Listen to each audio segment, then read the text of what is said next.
I remember your early days there, and I don't want to make statements around it, but you inherited a challenge, I would say.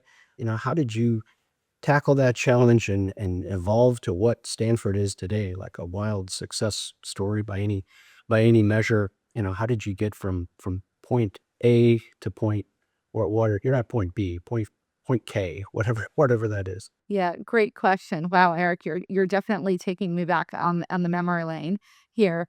So when I joined Stanford, oftentimes we think about Stanford as, a very strong brand, leading edge, from an education standpoint, cutting edge medicine. But when you started peeling back the onions and you got into supply chain, what I recognized early on is that this was a department that we had only underinvested in, but was not operating as a supply chain organization.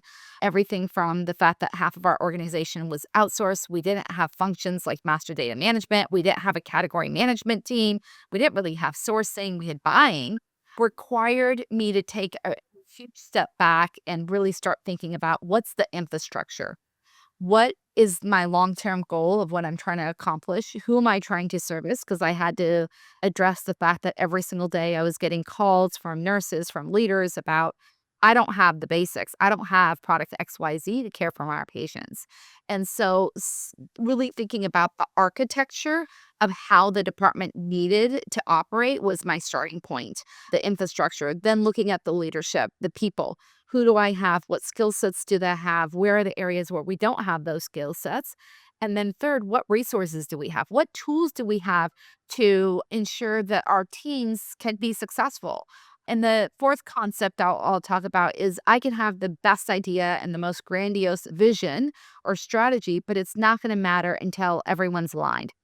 And so the first couple years, I really focused on this concept called internal branding, which was let me align on what our mission is and have every single team member across the leadership down to the front line really understand the work they do, the purpose of their work, and why we're trying to evolve and what that would mean. Because that was going to be required to actually evolve our supply chain.